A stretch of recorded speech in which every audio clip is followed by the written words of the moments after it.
Hi, I'm Danielle, and this is Chatter Out Loud, a podcast where I share thoughts and TV commentary on shows I like to watch. Now, before I start, I want to ask that you go ahead, like, follow, share, and subscribe. And on YouTube, where I upload my companion episode of my podcast, be sure to hit the notification bell. This way, you can get a notification every time I post a new episode, and you won't miss out. It doesn't cost you anything to follow and subscribe, so go ahead, and thank you in advance. All right, welcome back. Thank you so much for joining me, and your presence is very much appreciated. In today's episode, I'm chatting about Survivor Season 42, Episode 2, Good and Guilty. So let's get into it. All right, so we lead into night 3, the Ika tribe after tribal council, where they voted out Zach. Tori was trying to convince us she's upset as to why it wasn't her that had to go back to home and comfort. So she wanted us to get sympathy there. I don't know what that was about. Vadi tribe, Chanel and Jenny are walking around and they found a hermit crab and they use it for food. And remember, this year Survivor is not giving them rice. So this is impacting Hai because he is a vegan and he struggles with whether or not to eat the crab. Right? He wants to be able to sustain himself and not be viewed as a liability. So he broke down, he was crying and stuff and just conflicted, I suppose, because he didn't want to starve. And then on the other hand, he had to consider if he was going to eat fish or crab during his time on Survivor. So it was getting to him and he was emotional about it. He did decide to eat the crab and just forgive himself later. And that's just because of the environment he's in and it's Survivor, right? So I felt bad for him. But as I didn't watch the last season, but when Jeff started this season, he also he made us aware that they did these seasons back to back, right? Because some people would say, well, why are you going on this show as a vegan knowing that there's not going to be any rice, right? But these seasons were taped back to back. And so by the time season 42 was already completed by the time they aired season 41. So Hai wouldn't have known, that there's no rice this season. So I suppose that would answer, well, why would you go on here knowing that you have dietary restrictions and it's going to impact you? So anyway, that was a quick take or a quick insight into Hai's being upset about being a vegan and then turning to having to eat fish or meat during his time on Survivor. The Taiku tribe, they bring us in with Marianne chopping something, and Marianne is always so full of energy, big bright smile. All of her tribe members always says, yes, she's young, she's always on 10. Her big reactions, remember when I forget his name, Joseph, or the first person that had to go out or had to leave the game because of their medical condition, the way she cried and her reaction. I mean, she will annoy people very soon. That she can't sustain that and then continue to have people wanting to work with her and things like that. And she's very young, so. But anyway, they bring us in with her having some type of reaction with a machete. I don't know. Omar shared with the tribe that his routine to pray, or he shared his routine that he's going to pray, because he's Muslim, and so he's going to go down to the beach and pray every whatever that frequency is. And he told them, now don't think I'm going to look for an idol. Because that's the big thing in Survivor, right? Everyone's looking for an idol. So I thought that was funny. We go back to the Ika tribe where Drea reminds us that she has an extra vote and she's using this to create a girls' alliance. So she shared that piece of information with them. And who are the girls in there? Let me remember. So it will be Drea, Swati, and Tori. All right. So she's sharing with them, let's create a girls' alliance.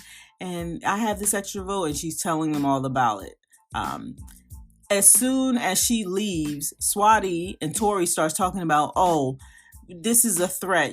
She has too much power. We don't like it, and they want to vote her out. Well, Swati was leading that conversation with Tori. So here is Drea trying to create or form an alliance, a girls' alliance, and as soon as she walks away, Swati and Tori are like, no, that's too much power for her to have. She has the ability to influence people and bring people together. She has this extra vote, too much power. We got to get rid of her. And Tori agrees. All right, moving into day 5, the Vadi tribe. Mike takes an opportunity to look for an idol. He walks around the house. Now, he cracks me up because he does find one, or at least a third of an idol, right? And I believe from what I'm hearing, this is the same thing that happened, or the same type of idol as last season.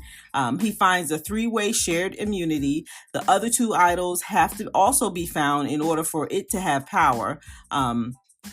And the way he'll know if the other idols have been found is by this secret phrase they have to say in front of all the other players during the next immunity challenge. And for finding this, he can't vote at the next tribal council. So he lost his vote based on finding this, right? Because in the beginning it says it's a risk, and if you open it, you're taking that risk. So he has this 3-way shared immunity idol, and so he hides it. All right, they bring us back into the Taku tribe where Omar and Jonathan are trying to cut open a coconut, I think, and they are in the start of a bromance. I mean, they get along, they talk, they show them walking on the beach. They're completely opposite of each other, but they get along great. And in the promos this week, they showed us how together they make a better human. But it was just like an odd couple. But I like looking at them, or I like watching their how they interact with one another. Mariah shared a story about her brother. He was a nurse and one of the first healthcare workers who passed of the C-19, right? So it was a touching story. She has this little necklace she has where she had, on one side is a picture of his face. So she's here just to try to work through that emotion and experience survivor, right? But it was a touching story. The Vadi tribe now. Mike now, after he's found that 3-way immunity idol and he hid it, he is now going back to his tribe, the Vadi tribe, and he tells Jenny about it, right? Because he trusts Jenny. Then we see Mike telling Daniel about it because he says he trusts Daniel and they have a connection. And when Mike goes to show Daniel where he buried it, he couldn't find it. And that was so funny because he couldn't remember where he buried it. And I'm like, oh my goodness. And it just was funny to me. And mind you, he told both Jenny and Daniel now about it because he felt connected to them and he trusts them, okay? But, and this is a big but, Daniel goes back to tell Chanel because Daniel and Chanel are aligned. So he's telling Chanel about Mike's idol. And when he tells her, he says they have to find a way for either Mike not to use the idol, and he proposes to either vote him out or persuade him not to activate it. And to activate it, you have to use that phrase, right? I thought it was smart gameplay up front. And from what it looks like, Mike, he just doesn't have a clue. And I thought, when he told Jenny, I'm like, whoa, what are you doing? Isn't the purpose of the idol is to keep it to yourself? Like, he's telling Jenny, and I'm like, oh boy. Then I see him telling Daniel, and I'm like, oh boy. And sure enough, I wouldn't tell all these people personally if I was in the game, but he told the wrong person. He's thinking he has this alliance and trusting of Daniel, and Daniel goes to Chanel and said, hey, we got to prevent him from using it. So I'm curious to see how this plays out, right, later on in the game. All right, we go into the immunity challenge. Immunity is up for grabs, and they're playing for a reward. And the first place, if the tribe comes in first place, they get a larger set of fishing gear. If they come in second place, it's the smaller set of fishing gear.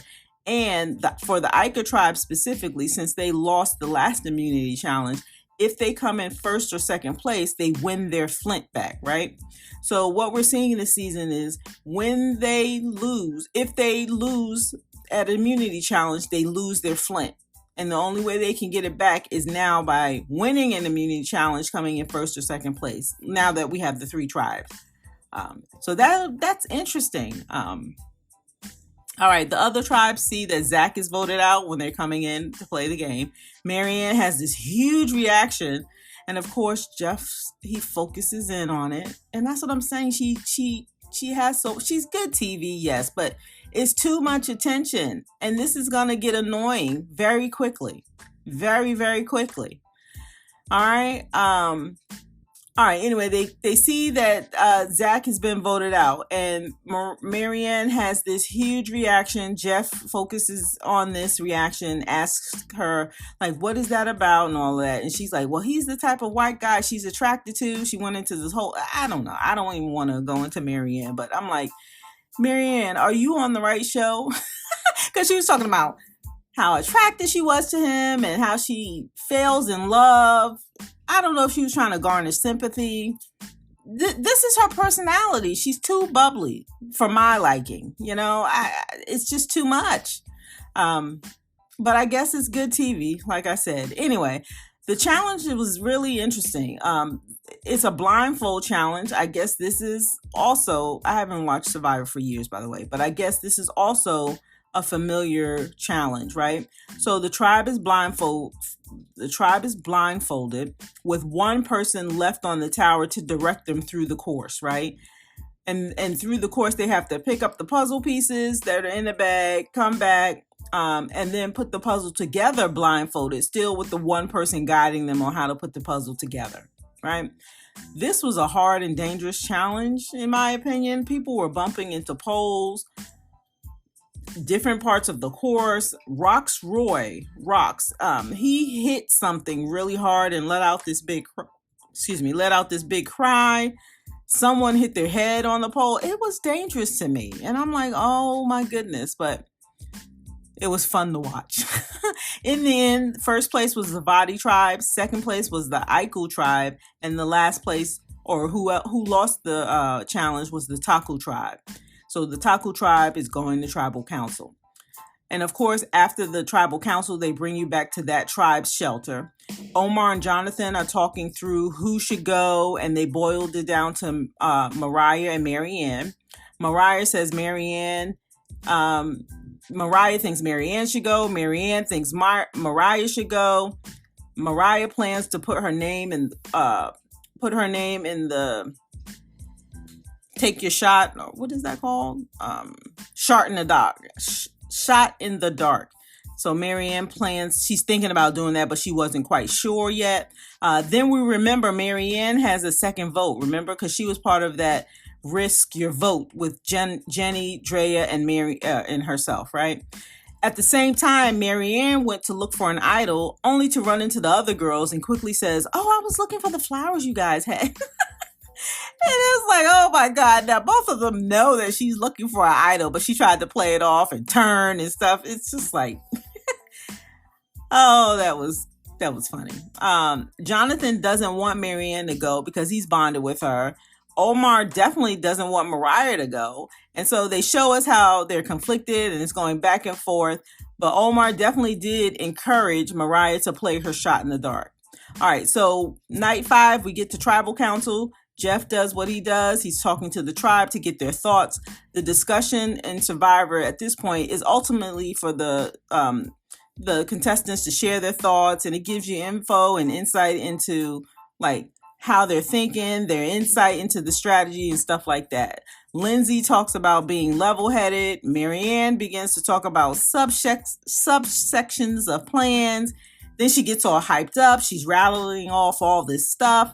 Jeff is leaning in, listening. And I'm like, why are we giving this so much attention? I know, I'm thinking this is part of her personality, but it's just too much.